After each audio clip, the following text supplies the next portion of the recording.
હા મિત્રો, કેમ છો? તો એકદમ આવી ગયો છું નવો જ વિડીયો લઈને. તો મિત્રો ઘણો ટાઈમ બધા જ ભેળા રહ્યા, જોડે રહ્યા.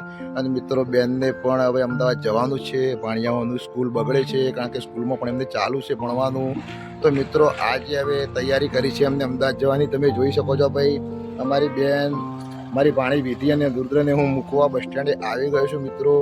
તો થોડી જ વારમાં સાધન આવશે તો એ જશે અમદાવાદ. તો મિત્રો બધું જોડે રહ્યા અને એકદમ જુદું પડવાનું હોય તો અંદરથી ખૂબ જ દુઃખ થાય, પણ શું કરીએ, બધાનું વિચારવું પડતું હોય છે, કારણ કે એમને પણ સ્કૂલ, ધંધો અને મારા જ બનાવી એમના સાસુ સસાને પણ જમવાનું હોય તો તકલીફો પડતી હોય. તો મિત્રો એને પણ એનું ઘર સંભાળવાનું હોય છે.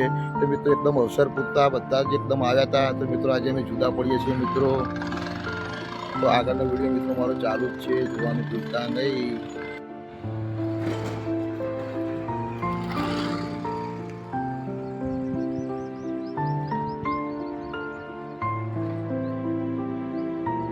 તો મિત્રો બસ સ્ટેન્ડે આવીને રાહ જોઈ રહ્યા છીએ ભાઈ, કોઈ સાધન આવશે તો બેસી જશે. ત્યાંથી વિસનગરથી અમદાવાદ જવાનું છે.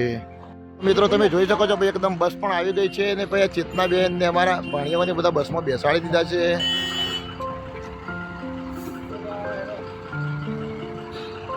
કેથી આવજો હો.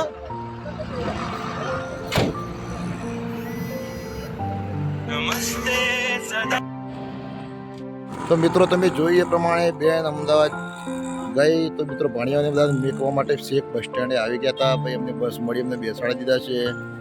અને મિત્રો એકદમ બધા જુદા પડ્યા તો અંદરથી દુઃખ પણ થાય, પણ શું કરીએ મિત્રો. તો એક પણ આખો તમને વિડીયો બતાવે છે મિત્રો.